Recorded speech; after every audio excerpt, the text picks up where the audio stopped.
Bullish and bearish అనే రెండు పదాలు తరచుగా వినపడతా ఉంటాయి. ఇప్పుడు నేను బుల్కి గురవుతున్నానా బేర్కి గురవుతున్నానా అనేది కూడా ఒక కన్ఫ్యూజన్లో ఉన్నా నేను, to be very honest. Market పెరుగుతుంది, ఆర్థిక వ్యవస్థ బాగుంది, నేను లాభాలు తీసుకోగలను, లేకపోతే ఇంకా ఈ షేర్లో లాభాలు వస్తాయి అనే ఒక దృక్పథంతో పెట్టుబడి పెట్టే వాళ్ళంతా బుల్స్.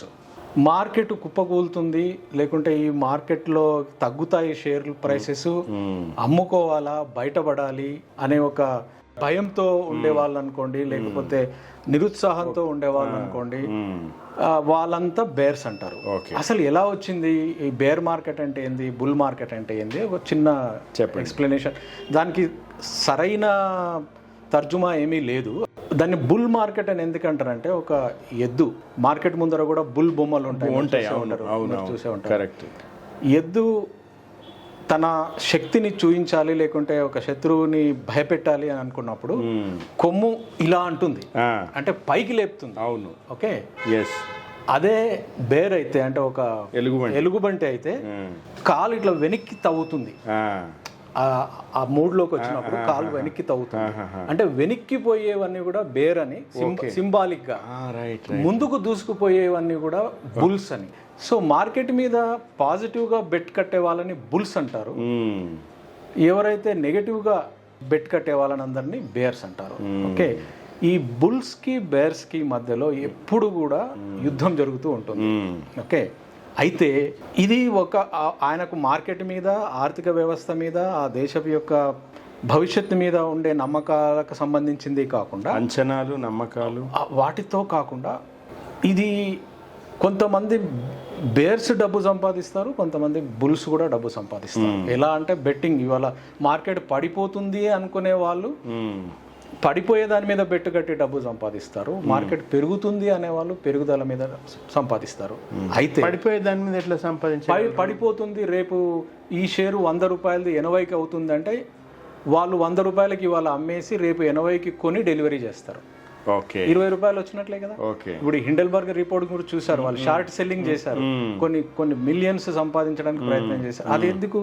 మార్కెట్ ని పడగొట్టడానికి. అంటే అదొక బియరిస్ ఎఫర్ట్ అది. అదే రేపు మార్కెట్ లో సీతారామన్ గారు లాంగ్ టర్మ్ క్యాపిటల్ గెయిన్ ని తీసేస్తారు, తర్వాత ఇన్కమ్ ట్యాక్స్ రేట్లు తగ్గించేస్తారు అని ప్రచారం చేసి మార్కెట్ పెంచేటట్లుగా చేసే వాళ్ళు ఇవాళ 100కు కొని రేపు 120కి అమ్ముతారు. వీళ్ళు అది బుల్లిష్ ఎఫర్ట్ అది. సో ఈ బుల్స్ కు బేర్స్ కు మధ్యలో ఒక సైకలాజికల్ గేమ్ కూడా నడుస్తూ ఉంటుంది. ఈ వార్తలు క్రియేట్ చేసే వాళ్ళు ఉంటారు, ఆ వార్తలు క్రియేట్ చేసే వాళ్ళు ఉంటారు. అయితే ఇక్కడ మీరు ఇంకొక ముఖ్యమైన పదజాలాన్ని మీరు గమనించే ఉంటారు, ఈ బుల్స్ బేర్స్ అనేది విషయం ఇదైతే, ఎవరైతే షేర్ కొని ఆ మ్యూచువల్ ఫండ్ను కొని దాని భవిష్యత్తు మీద బెట్ చేసి సంవత్సరాలు వెయిట్ చేసి, 5 సంవత్సరాలు, మనం లాంగ్ టర్మ్ ఇన్వెస్టర్స్ అని 10 సంవత్సరాలు వెయిట్ చేసి లాభాలని పొందుతారో వాళ్ళని ఇన్వెస్టర్స్ అంటారు. వాళ్ళు ఇన్వెస్టర్ ఎప్పుడు కూడా ఈ ఒడుదుడుకుల పైన, లేకుంటే టెక్నికల్ కరెక్షన్స్, చిన్న చిన్న తగ్గుదల పెరుగుదల మీద ఆయన నిరుత్సాహపడము ఉత్సాహపడము చేయడు.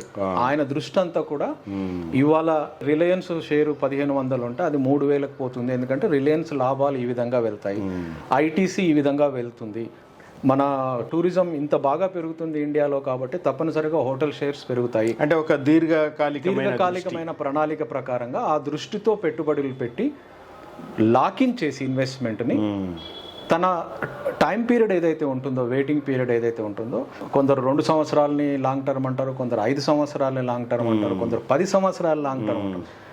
ఏది లాంగ్ టర్ము అని నిర్వచనం అడిగితే ఒక రకంగా చెప్పాలంటే, in the long run we are all dead. అవును. దాని కొరకు ఇంకా నిర్విరామంగా, అంటే ఎంతో కాలం దాకా వెయిట్ చేస్తూ ఉంటే మనకేమీ రాదు కూడా, మనమే ఉండము, ఆ ఫ్రూట్స్ మనం కూడా ఎంజాయ్ చేయము. కాకపోతే కనీసం 5 సంవత్సరాలు మ్యూచువల్ ఫండ్లో ఇన్వెస్ట్మెంట్ వాళ్ళు చేయాలని, వాళ్ళని ఇన్వెస్టర్స్ అంటారు. ఇన్వెస్టర్ డబ్బును పెట్టుబడి పెట్టి ఆగుతాడు.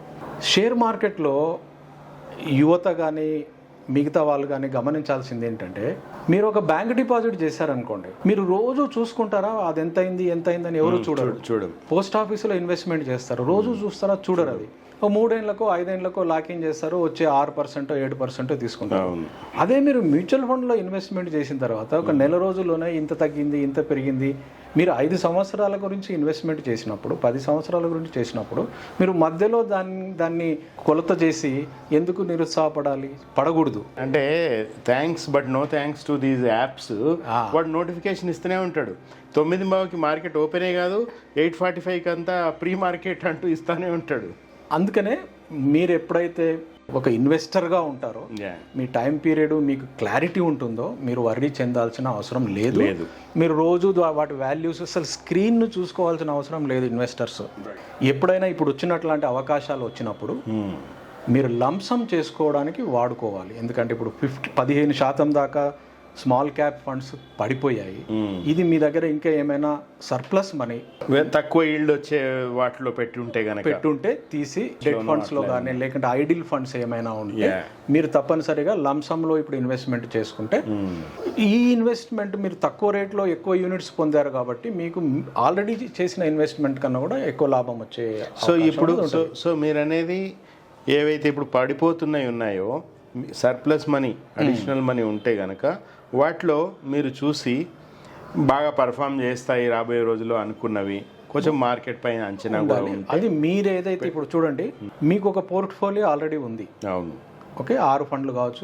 నేను పోయినసారి చెప్పాను ఇన్ని ఫండ్స్ ఉండాలా ఈ కేటగిరీలో అని. మీ నిర్ణయం సరైనదయ్యి, మీ రీసెర్చ్ సరైనది అయినప్పుడు మీరు వేరే ఫండ్స్లోకి వెళ్ళాల్సిన అవసరం లేదు. కరెక్ట్. వాడిని మీరు టాప్అప్ చేయండి. ఇప్పుడు మీరు సిస్టమాటిక్ ఇన్వెస్ట్మెంట్ ప్లాన్ ద్వారా ఇన్వెస్ట్ చేస్తూ వస్తున్నారు. సిస్టమాటిక్ ఇన్వెస్ట్మెంట్ ప్లాన్ని కంటిన్యూ చేయండి కంపల్సరీగా.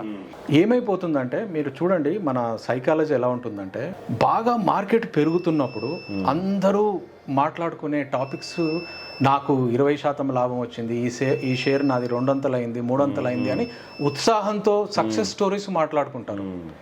ఎప్పుడైతే మార్కెట్ పడిపోతుందో అందరూ సైలెంట్ అయిపోతారు. ఓకే, ఒక నార్మల్ రిటైల్ పెట్టుబడిదారుడు, ఇన్వెస్టరు డబ్బులు ఎందుకు సంపాదించలేకపోతున్నాడు అంటే, ఇలాంటి మార్కెట్ ఒడిదుడుకులకు లోనైనప్పుడు ఆయన భయపడి, అమ్మ నాకు నా ₹1,00,000 90,000 అయింది కదా, తీసి పాడేసుకుంటున్నాడు. So is losing. ఆ 10,000 మీరు అమ్మేదాకా అది నష్టమేమీ కాదు కదా. మీరు మీ టైం ప్రకారం మీరు ఆగగలిగినప్పుడు మీకు కంపల్సరిగా మీకు డబ్బులు అనేవి వస్తాయి. ఓకే, సో ఇన్వెస్టర్గా ఉన్న వాళ్ళు ఇలాంటి సమయాన్ని ఇంకా కొంచెం టాప్అప్ చేసి లంసమ్గా ఇన్వెస్ట్మెంట్ చేసుకోవడానికి వాడుకోవాలి. ఇన్వెస్టర్ కాని వాళ్ళు ఎవరంటే ట్రేడర్స్. ఇవాళ ఉదయం డే ట్రేడింగ్ చేసే వాళ్ళు ఉంటారు. ఇవాళ ఉదయం కొన్ని మార్కెట్లో సాయంత్రానికి అమ్మేసి ఇంట్రాడే ట్రేడింగ్ చేసే వాళ్ళు కానివ్వండి, లేకుంటే వెరీ షార్ట్ టర్మ్గా ఇట్లా తీసుకొని ఏదో టిప్ బేస్డ్గా ఈ కంపెనీ పెరుగుతుందంట నెల రోజుల్లోనే అనే వాళ్ళంతా ట్రేడర్స్ కిందికి వస్తారు. ట్రేడర్స్ వాళ్ళు చాలా యాంగ్జైటీ ప్రోన్ జాబ్ అది. అంటే వాళ్ళకు ఎంతో టెన్షన్ వస్తుంటుంది. ఎందుకంటే వాళ్ళు అమ్ముకోవాలి, బయటపడాలి. ఎందుకంటే వాళ్ళు చాలామంది ఎట్లా అంటే ఆ డెలివరీ టైంకి స్క్వేర్ అప్ చేయాలంటే యాక్చువల్గా టోటల్ 100% పెట్టుబడి పెట్టరు వాళ్ళు. మార్జిన్ మనీ వరకు పెట్టి ఇన్ని లక్షల ఇవి షేర్లు కొనింటారు. వాటిని ఆ డెలివరీ టైం వచ్చే వరకు వాటిని స్క్వేర్ అప్ చేసేసుకోవాలి. అంటే ఒకవేళ మార్కెట్ గాన పడిపోయి వాళ్ళ సొంత డబ్బు కానప్పుడు వాళ్ళు ఇరుకుపడిపోతారు దాంట్లో, విషవలయంలో. ఈ టెన్షన్స్ అన్నీ ఉంటాయి. కాకపోతే ట్రేడింగ్ చేసే వాళ్ళు మార్కెట్కి దగ్గరగా ఉంటారు, కంపెనీస్కి దగ్గరగా ఉంటారు, ఇండస్ట్రీస్కి దగ్గరగా ఉంటారు. కాబట్టి అలాంటి వాళ్ళు చేసుకోవచ్చు. అది డెరివేటివ్స్ కానివ్వండి, F&Oలు కానివ్వండి, అది కంప్లీట్గా దాని మీద ఫోకస్ చేసి దాంట్లోనే మునిగి తేలే వాళ్ళకు అది దాంట్లో లాభాలు ఉంటాయి. డెరివేటివ్స్ అంటే ఏంటి? ఈ ఫ్యూచర్స్ అండ్ ఆప్షన్స్ కింద వచ్చేవి అవి మామూలుగా ట్రేడర్స్ మార్కెట్లో ఉండి కొని ఇమ్మీడియట్గా అమ్మే వాళ్ళకు సంబంధించింది. లాంగ్ టర్మ్గా ఎప్పుడైతే మనకి ఇండస్ట్రీ ప్రాఫిటబిలిటీ పెరుగుతూ ఉంటుందో, ఇప్పుడు ఉదాహరణకు ఇప్పుడు మార్కెట్ చాలా మంది సెప్టెంబర్ కంటే ముందు మార్కెట్ ఓవర్ హీట్ అయిపోయింది, మార్కెట్ బాగా పెరిగింది కాబట్టి ఈ టైంలో మనం చేతులు కాల్చుకుంటాము ఇన్వెస్ట్మెంట్ చేస్తే అని అన్నారు.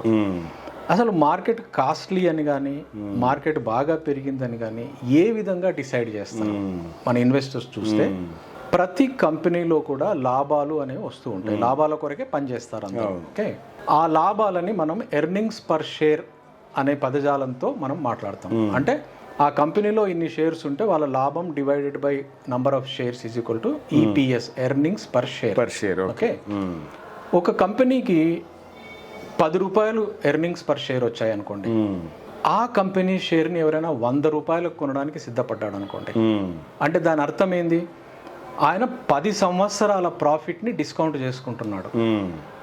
అర్థమైందా? ఇంకొక ఎగ్జాంపుల్ ద్వారా చెప్పాలి అంటే, ఇప్పుడు మనకు రింగ్ రోడ్ పక్కల ఒక వెంచర్ ఉంది, లేదా ఒక వెంచర్ ఉంది, ఒక ప్లాటింగ్ ఏరియా ఉంది, అది స్తబ్దంగా ఉంది, పెరగట్లేదు, అలాగే ఉంది, ఎప్పుడో పే చేసింది. సడన్గా అక్కడ ఒక రోడ్ వస్తుంది, రింగ్ రోడ్ వస్తుందని కానీ, లేకుంటే అక్కడ ఒక మెడికల్ కాలేజ్ వస్తుందని కానీ, లేకుంటే అక్కడ ఒక ప్లే గ్రౌండ్ వస్తుందని కానీ వార్త వచ్చింది అని అనుకుందాం. అంటే ఏంటి, ఫ్యూచర్లో ఆ 1000 రూపాయల గజం ఉండేది 10,000 గజానికి వెళ్ళిపోతుంది అని ఒక తెలిసిపోతుంది. 10,000 రూపాయలకు గజం వెళ్తుంది అని తెలిసినప్పుడు, ఇవాళ 1000 రూపాయలు ఉన్నప్పుడు ఆ 10,000 గజము 4-5 సంవత్సరాల తర్వాత జరిగే వ్యవహారమే కావచ్చు, అవన్నీ మెటీరియలైజ్ కావాలి, అక్కడే రింగ్ రోడ్ రావాలి, అలైన్మెంట్ మారకూడదు, కాలేజ్ రావాలి, ఇవన్నీ ఉంటాయి కదా. కానీ రియల్ ఎస్టేట్ లో ఇన్వెస్ట్మెంట్ వాళ్ళు చేసే వాళ్ళు ఏం చేస్తారంటే, 1,500 అయినా ఇవాళ మనం దాన్ని కొనేయాలరా, ఎందుకంటే అది 10,000కి వెళ్తుంది అంటారు. ఇంకొకరు ఏం చేస్తారు, 1,500 ఉన్నప్పుడు 2,000 అయినా కొనేయాలరా అంటాడు, 3,000కి వెళ్తుంది, 3,500కి వెళ్తుంది, 4,000కి వెళ్తుంది, అట్లా పెరిగిపోతుంది. యాక్చువల్ గా దాని వాల్యూ 10,000కు వచ్చే వరకు ఇది 10,000 టచ్ అయిపోతుంది. దీన్ని ఏమంటాము అంటే, షేర్ పరిభాషలో ఫ్యూచర్ డిస్కౌంటింగ్ అంటాం. అంటే ఒక కొత్త కంపెనీ, ఇప్పుడు స్విగ్గీ ఉంది, జొమాటో ఉంది, వాళ్ళ లాభదాయకత భవిష్యత్తులో విపరీతంగా పెరిగే అవకాశం ఉంది, ఇవాళ లాభాలు లేవు అని తెలిసినా కూడా ఈపీఎస్ 1 రూపాయి ఉంటే 1 రూపాయికే కొనరు దాన్ని, ఈపీఎస్ 10కి వెళ్తుంది కాబట్టి మెల్లిగా 3, 4, 5, 6 రూపాయలు, దీన్ని డిస్కౌంటింగ్ అంటారు. అయితే మార్కెట్ కాస్ట్లీగా ఉంది అని దేని గురించి చెప్తారంటే, ప్రతి మార్కెట్కి కూడా, ఇప్పుడు మన ఇండియన్ మార్కెట్లో నిఫ్టీ ఉంది, బిఎస్సి సెన్సెక్స్ ఉంది, మొత్తం నిఫ్టీ కంపెనీలన్నీ కలిపి వాళ్ళ ఈపీఎస్ ఎంత ఉండాలి, అరౌండ్ 20%, అంటే 20 టైమ్స్ డిస్కౌంట్ అయ్యేటట్లుగా ఉంటాయి. అంటే దాన్ని పిఈ రేషియో అంటారు, price to earning ratio. Price to earning ratio 20 దరిదాపుల్లో ఉంటే దాన్ని ఫేర్ వాల్యూ అంటారు. ఓకే, అంటే market it is okay, right, ఆ కంపెనీ సాధారణమైన పరిస్థితుల్లో వాళ్ళ లాభదాయకత పెరుగుతూ పోతే మనం ఇప్పుడు కొనుక్కున్నా కూడా మనకు లాభాలు వస్తాయి అని. అదే పిఈ రేషియో 30కి వెళ్ళింది అనుకోండి, అది కాస్ట్లీ అయింది మార్కెట్ అంటారు. ఓకే, అదే 40కి వెళ్ళింది అనుకోండి, ఓవర్ హీట్ అయిపోయింది అంటారు. మీకు అర్థమైందా? ఈ మీరు రియల్ ఎస్టేట్ ఎగ్జాంపుల్ చూడండి. కానీ మార్కెట్లో ఇప్పుడు మన దేశం ఉందనుకోండి, భవిష్యత్తు బాగుంటుంది అనుకుంటారు.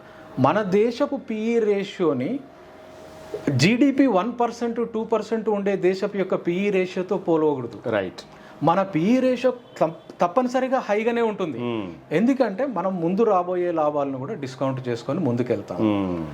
లార్జ్ క్యాప్ కానివ్వండి, బిఎస్సి సెన్సెక్స్ కానివ్వండి, నిఫ్టీ 50 కానివ్వండి, పిఈ రేషియోస్ ఆర్ మేనేజబుల్.